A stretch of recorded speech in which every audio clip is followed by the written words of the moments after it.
আপনি political culture change করবেন না, আমরা নিজেরা চেঞ্জ হব না, আমরা মানুষ কেউ পরিবর্তন হব না, কিছুই চেঞ্জ করব না। একটা বইয়ের মধ্যে কতগুলো ভালো ভালো কথা লিখে রাখবো আর সবাই ভালো হয়ে যাব। মানে অদ্ভুত এই ভাবনাগুলোর পরিবর্তন করা দরকার আছে, রিয়ালাইজ করা দরকার আছে যে এটা কোনো সংবিধান, কোনো ম্যাজিক না। আপনার মধ্যে লিখে দিলেন আর সব ভালো হয়ে গেল। মানে একটা সব কিছুতে সীমা থাকা উচিত। তো আমরা একটা কথা বলতে পারি, এই বিভিন্ন সংস্কার কমিশনের মাধ্যমে যেই সমস্ত সংস্কার প্রস্তাব দেওয়া হচ্ছে, আপনাদেরকে চ্যালেঞ্জ দিয়ে বলছি, বিচার বিভাগীয় সংস্কার কমিশনে যে প্রস্তাব দিয়েছে, আমারটা আমি খুব ভালো জানি, আমারটা বলছি, সেখানে কমপক্ষে 70 থেকে 80% সংস্কার ইতিমধ্যে বাস্তবায়িত হয়েছে। আপনি যদি এখন 25% বা 30% হাহাকার করেন সমস্যা নাই, কিন্তু আপনি এই 70-80% সংস্কার হয়ে গেছে কমপ্লিটলি ইগনোর করে কোথায় সংস্কার বলতে থাকবেন, তাহলে মানুষ তো একটা ভালো বার্তা পায় না। এবং আমাদের যারা আইন মন্ত্রণালয়ে যারা অফিসাররা আছেন, যারা দিনে রাতে কাজ করছেন, আমাদের সুপ্রিম কোর্টে, আমাদের অ্যাটর্নি জেনারেল অফিসে, ওনাদেরও তো একটু অ্যাকনলেজ করা দরকার। আর সংস্কারের ক্ষেত্রে আমাদের আরেকটা ব্যাপার আছে, আমাদের সমস্ত সংস্কার ভাবনা সংবিধানের মধ্যে আটকে গেছে। মানে পৃথিবীর যত সংস্কার আছে সংবিধান করতে হবে, আর সংবিধানে সংস্কার করলেই সব সংস্কার হয়ে গেল, অন্য সংস্কার কারো চোখে পড়ে না। আমি আপনাদের একটা এক্সাম্পল দিই। বাংলাদেশের সংবিধানে যখন পরিবেশ নিয়ে একটা শব্দও ছিল না, তখন পূর্বাতন বিএনপি সরকারের আমলে পরিবেশ সংক্রান্ত আইন করা হয়। দুইটা খুবই ইম্পর্ট্যান্ট বিধান ছিল সেখানে। একটা হচ্ছে 4 স্ট্রোক ইঞ্জিন নিষিদ্ধ করা হয়, ক্যাটালিটিক কনভার্টার লাগানো বাধ্যতামূলক করা হয়, পলিথিন ব্যাগ একটা নির্দিষ্ট থিকনেস পর্যন্ত পলিথিন ব্যাগ নিষিদ্ধ করা হয়। এবং সেই সময় আমি বিভিন্ন রিপোর্টে পড়তাম যে ঢাকায় বায়ুর মান কত বেড়ে গিয়েছিল। তো একটা আইন দিয়ে আমরা তো অনেক পরিবর্তন করেছিলাম, সে ধরে রাখতে পারিনি সেটা অন্য কথা, কিন্তু করেছিলাম তো। তখন সবাই অ্যাকনলেজ করেছিল যে অসম্ভব ভালো একটা আইন হয়েছিল। অন্তত এই দুইটা বিধান আমার এখনও মনে আছে, এত বছর হয়ে গেছে। তো তারপরে তো আমরা পরিবেশ সংবিধান ঢুকানোর পর কি পরিবেশ ভালো হয়েছে? তা আমরা কেন সবাই ধরে নেই, মানে পুরা, মানে মনে হয় একদল মানুষ পাগল হয়ে গেছে, মানে সমস্ত সংস্কার শুধু সংবিধানে করলেই হবে, অন্য সংস্কার কোনো কিছু ইম্পর্টেন্ট না। তো আমাদের এই দেখার মানসিকতা একটু পরিবর্তন প্রয়োজন আছে। আরেকটা হচ্ছে, আমরা কেউ ধরে নেই যে সংবিধানে, আমি এটা বারবার বলি, সংবিধানে থাকলে সমস্ত সমস্যার সমাধান শেষ, সমস্ত সমস্যার সমাধান হয়ে যাবে সংবিধানে থাকলে। তো আমি একটা এক্সাম্পল সবসময় দিই, আবারও দিচ্ছি, প্লিজ একটু ভালো করে রিয়েলাইজ করেন। আমাদের তো সংবিধানে ছিল প্রধান বিচারপতিকে রাষ্ট্রপতি সম্পূর্ণ স্বাধীনভাবে নিয়োগ দিবেন, দিয়েছে জীবনে কখনো? তা আপনি পলিটিক্যাল কালচার চেঞ্জ করবেন না, আমরা নিজেরা চেঞ্জ হব না, আমরা মানুষ কেউ পরিবর্তন হব না, আমাদের নিজস্ব জীবন দর্শন, সংস্কৃতি, অভ্যাস, বদ অভ্যাস কিছুই চেঞ্জ করব না। একটা বইয়ের মধ্যে কতগুলো ভালো ভালো কথা লিখে রাখবো আর সবাই ভালো হয়ে যাব।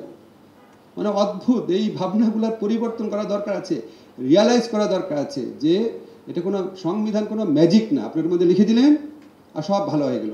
তাহলে তো পৃথিবীতে আফ্রিকান দেশগুলোতে ইউরোপের চেয়ে বেটার গভর্নেন্স থাকতো। আপনি ইনভেস্টিগেট করে দেখেন, আফ্রিকান অনেক দেশের সংবিধান আছে ইউরোপের সংবিধানের চেয়ে অনেক ভালো। রাশিয়ার সংবিধানই তো আপনার ইউরোপের অনেক সংবিধানের চেয়ে ভালো, ওয়েস্টার্ন ইউরোপের। সমস্যা সমাধান হয়ে গেছে। তো আমার মনে হয় এই ব্রডার আসপেক্টগুলো আমাদের বিবেচনায় নেওয়া প্রয়োজন। আরেকটা ক্ষেত্রে, সংস্কারের ক্ষেত্রে আমাদের হয়, সেটা হচ্ছে টু মাচ এক্সপেকটেশন। জীবনে একটা সুযোগ পাওয়া গেছে, সমস্ত কিছু আইনে ঢুকিয়ে ফেলি, সমস্যার সমাধান হয়ে যাবে। এটা একটু বিনয়ের সাথে বলছি, একটা সাম্প্রতিক অভিজ্ঞতা আপনাদের বলি। আমরা পুলিশ সংস্কার কমিশন আইন, এটা স্বরাষ্ট্র মন্ত্রণালয় করার কথা, আমরা আইন মন্ত্রণালয় থেকে নিজেরা আইন করে দিয়ে কতবার ওনাদেরকে আমন্ত্রণ করে, মিটিং করে, টিটিং করে আমরা একটা আইনের খসড়া দাঁড় করিয়েছি। সেখানে একটা প্রস্তাব আছে যে সংস্কার, যে পুলিশ যে কমিশন আছে, ওরা 3 জন আইজিপির নাম প্রপোজ করবেন, এখান থেকে সরকার একজনকে করবেন। ঠিক আছে, ওনারা 3 জন প্রপোজ করবেন, তার থেকে সরকার একজনকে আইজিপি বানাবেন। এটা যখন আপনার এই আন্তঃমন্ত্রণালয় কমিটিতে গেল, এই আইনটা প্রচণ্ডভাবে ব্যুরোক্রেসি আইনের বিপক্ষে দাঁড়িয়ে গেছে, কোনোভাবেই এই আইন পাশ করা যায় না, বলে এটা 6 মাস কনসাল্ট করতে হবে। দিবেই না, আমরা যেটা করেছি কোনোভাবেই দিবে না। কত রকম পদ্ধতি দিয়ে এটা সম্ভব করার চেষ্টা করছি, সেটা আপনাদের এখন বলতে পারবো না, কোনো এক সময় বলবো। তো এটা নিয়েই আমরা পারি না, এটাই সেল করতে, এটাই ব্যুরোক্রেসিকে একসেপ্ট করাতে পারি না। তার মধ্যে আমাদের একটা প্রতিষ্ঠান থেকে বিরাট, এই আইনের মধ্যে কি কি ভুল আছে, সেই ভুলের মধ্যে একটা জায়গায় বলেছে, কেন 3 জনকে দিবে, একজনকে দিবে, একজনকেই সরকারকে বানাইতে হবে। আরে ভাই, 3 জনকে দিয়েই তো করতে পারি না। তো আমাদের এক্সপেকটেশন ম্যানেজমেন্ট শিখতে হবে যে আমরা, ঠিক আছে, আমরা চাবো অনেক, তারপর যখন যতটা হবে অ্যাপ্রিসিয়েট করেন, তারপরে বলেন ঠিক আছে নেক্সট ফেজে আমার এটুকু দরকার। রাতারাতি করে ফেললে তো সব হবে না, আমাদের এক্সপেকটেশন ম্যানেজমেন্টও দরকার আছে। এখন এই সমস্ত কথা আমি বলতাম না, আমি সরকারে আসার পর দেখেছি আমরা যখন অ্যাক্টিভিজম করি মনে হয় কত সোজা আইন, এটা বললাম করে ফেললাম। এই আইনটা যার জন্য প্রয়োগ করবেন তাকে অ্যাকসেপ্ট করতে হবে না, তার গ্রহণ করতে হবে না, সে রাষ্ট্রের অংশ না, তাকে বুঝাতে হবে না, তাকে সেন্সিটাইজ করতে হবে না, আপনি উপর থেকে দিয়ে দিলে উনি করে ফেলবে। এটা এই কাজগুলো এত সহজ না। আমরা প্রাণপণে চেষ্টা করছি। যারা আপনার মনে করেন যে এরকম সংস্কার আরও দ্রুত হওয়া উচিত, আরও অনেক বেশি হওয়া উচিত, আপনাদের এই ভাবনা, আপনাদের এক্সপেকটেশনকে সম্মান জানায় বলি।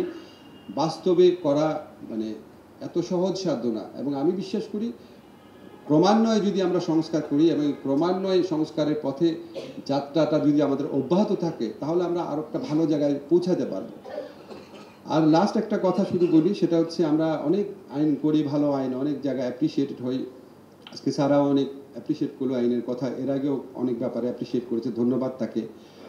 আমাদের একটা মানে ভীতি কাজ করে যে এরপর তো নির্বাচিত সরকার আসবে, আমাদের এই এত কষ্টের প্রচেষ্টাগুলো এগুলো কি থাকবে? তো আমি যারাই আগামী নির্বাচনে বিজয়ী হবেন আপনাদের কাছে একটা অনুরোধ, আপনারা এই সংস্কারগুলো ধরে রাখেন। সংবিধান সংস্কার নিয়ে আপনাদের অনেক রকম আপত্তি, অনেক রকম ভিন্ন মত আছে।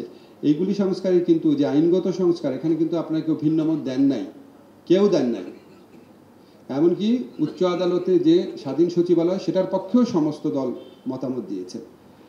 অন্তত এই আইনগুলা যেন কন্টিনিউটি যেন ধরে রাখা হয়। যতটুকু আমরা এগিয়েছি এটার জন্য ক্রমান্বয়ে আরও বেশি একটা শক্ত অবস্থানে নিয়ে যাওয়া হয়। আপনাদের সবাইকে ধন্যবাদ, সবাই ভালো থাকবেন।